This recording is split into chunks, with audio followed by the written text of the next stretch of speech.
कुंडली का वो एकमात्र कौन सा भाव है जो आपको मोटिवेट करता है? वो कौन सा भाव है जिसके लिए अन्य सभी भाव कार्यरत होते हैं? कुंडली में आपका best of the best motivation वाला भाव, अगर उस एक भाव को आपने ठीक तरह से जागृत कर लिया तो वो आपको सदा कर्मरत कर देगा और आगे बढ़ने को, निरंतर आगे बढ़ने को बाध्य कर देगा। नमस्कार, मैं हूं रामचंद्र मेटा और मैं यहां पर आपको एस्ट्रोलॉजी सिखाता हूं एक दूसरे अंदाज में, बिल्कुल नए तरीके से। तो मुझे लाइक, फॉलो और सब्सक्राइब करते रहिएगा और देखते हैं उस भाव के विषय में जो आपको जीवन में कुछ कर गुजरने को मजबूर करता है। आपने वो फेमस कोट तो सुना होगा, if you don't have any big dream for the future so you too will not be in any one's dream in future. आपके बड़े सपने ही तो डिसाइड करते हैं जीवन के अंदर कि आप कभी किसी का सपना बनोगे कि नहीं बनोगे, कि आपने जितनी ऊंचाइयां छूकर दिखाई हैं लोग आपके बारे में सोचें कि हमको भी उतनी ऊंचाइयां छूना है। तो ये जो बड़े सपने हैं आपकी पत्रिका में कहां एग्जिस्ट करते हैं? कहां से आप ये डिसाइड करते हो कि मुझे यहां तक जाना है? That is the 12th house. 12वें भाव को दरअसल अंडर एस्टिमेट किया गया कि ये सोने का भाव है, विवाह के बाद के संबंधित सुखों का भाव है, बेडरूम का भाव है, या अल्टीमेटली आपके मोक्ष का या आपके किए हुए कर्म के लाभ का, खर्च का भाव है। लेकिन इसको डीपली समझा जाए, खर्च का भाव है ना। खर्च क्या है आपका? खर्च जो भी आप कमा रहे हो वो कहां जाके खर्च करते हो।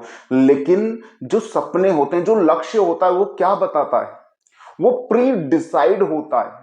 जैसे कि लग्न से, जो एस्ट्रोलॉजी को सामान्य रूप से समझते हैं वो ये जानते होंगे, लग्न का 12वां भाव जो होता है, लग्न का खर्चा होता है। मतलब कि ये शरीर कहां जाके खर्च होगा, मतलब अल्टीमेटली मुक्ति कहां मिलेगी। अगर इसको आप पहले से डिसाइड कर दो तो लक्ष्य का अर्थ क्या होता है कि मैं वहां जाके थोड़ा संतुष्ट हो जाऊंगा, वहां जाके मैं स्टेब्लिश हो जाऊंगा, वो पाना मेरा अंतिम ध्येय है।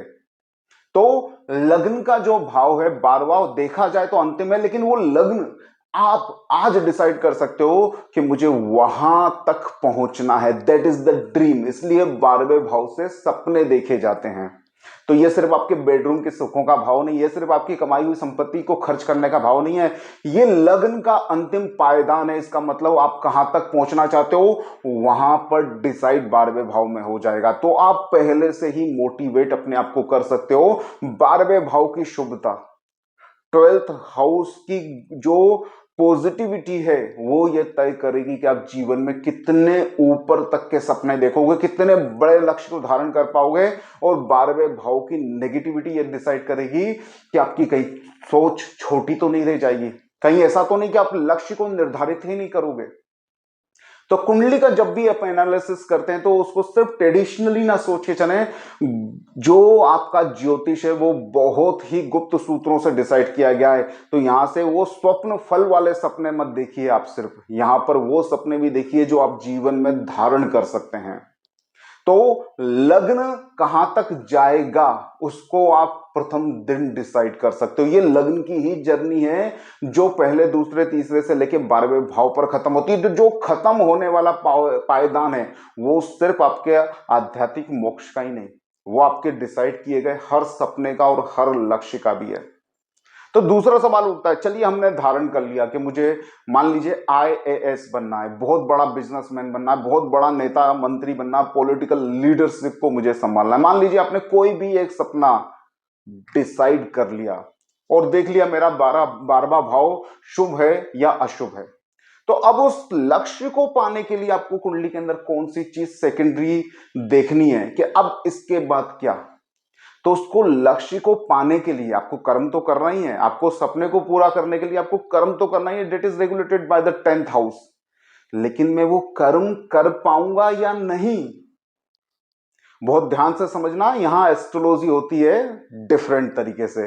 तो वो जो कर्म है जिसके द्वारा हम अपने सपने को पूरा करते हैं, that is the 10th house. लेकिन मैं वो कर्म को पूरा कर पाऊंगा कि नहीं कर पाऊंगा। तो कर्म का भाग्य का है कि वो कर्म करने का अवसर मिलेगा कि नहीं मिलेगा, वो कर्म करने का मुझ में सामर्थ्य होगा कि नहीं होगा। तो कर्म का भाग्य का है, debt is the 9th house and sorry debt is the sixth house आपके 10वें भाव का भाग्य, 10वें भाव से 9वां भाव, 6वां भाव, और ये साथ ही साथ 12वें भाव का साथी है, कॉम्प्लीमेंट्री है, 12वें से 7वां है। तो छठा भाव इसलिए संघर्ष का है, और संघर्ष को दूसरे रूप में बोला जाए तो संघर्ष के सामर्थ्य को डिसाइड करता है कि जीवन में कितना आप लोहा ले पाओगे। कि 12वें भाव मतलब आपके साथी ने जो सोचा है, 12th हाउस ने जो सोचा है, वो पूरा करोगे कि नहीं करोगे, करने का सामर्थ्य जुटा पाओगे नहीं जुटा पाओगे, उतना स्ट्रगल हैंडल कर पाओगे नहीं कर पाओगे। और कर्म से भी नवा है, माने कर्म का भाग्य, कि वो कर्म करने की क्षमता आपको भाग्य में दी गई है कि नहीं दी गई है। नहीं तो सिर्फ सोचते ही रह जाओ मुझे तो इतना ऊपर जाना है। तो आपकी कुंडली के अंदर जब आप लक्ष्य डिसाइड करते हैं, आपके जीवन में जब आप कुछ पाना चाहते हैं और एस्ट्रोलॉजर्स के पास जाते हैं मुझे वो मिलेगा कि नहीं मिलेगा, तो साधारण रूप से आपकी दशांतर दशा देखकर बोल दिया जाता है हाँ चलो ठीक चल रहा है, हो सकता है मिल जाए। लेकिन ये बेसिक 3 जो भाव है आपकी पत्रिका के, वो आपको प्री डिसाइड करने में सहूलियत देंगे। और अगर इनके अंदर कोई नेगेटिविटी है, सबसे पहले 12th house, have a big dream. तो सबसे पहले 12वें भाव की पॉजिटिविटी, 12वें भाव के ऊपर कोई नेगेटिव इंपैक्ट है तो उसको पूजा पाठ उपायों के द्वारा कम करना, तो कम से कम लक्ष्य बड़ा रख सको। सेकंड है कर्म, उसके लिए कर्म डिसाइड करना कि मुझे अब उस लक्ष्य तक पहुंचने के लिए क्या क्या करना चाहिए, that is the 10th house. और उस 10वें भाव का भाग्य या 12वें भाव का साथी 6वां भाव, उसके बाद कि मैं वो अपेक्षित सामर्थ्य जुटा पाऊंगा कि नहीं जुटा पाऊंगा, कि मैं उतना स्ट्रगल कर पाऊंगा कि नहीं कर पाऊंगा, जीवन में उतना लोहा ले पाऊंगा या नहीं ले पाऊंगा। तो इन तीनों भावों की शुभता आपको देखनी है। अगर किसी तरह के इनके ऊपर अशुभ प्रभाव है तो उसको आपको उपायों के द्वारा कम करना है। इनके लॉर्ड्स जो हैं उनको आपको प्रसन्न करना है, अपने ऊपर कृपावान बनाना है, तो आप जीवन में उचित लक्ष्य रख पाएंगे, यानी कि ड्रीम देख पाएंगे, उचित कर्म कर पाएंगे, यानी कि अच्छी तरह से कोई ना कोई आपको अवसर प्राप्त होगा कि मुझे ये चीज करके वो चीज प्राप्त हो सकती है, और आप जीवन में उचित संघर्ष कर पाएंगे।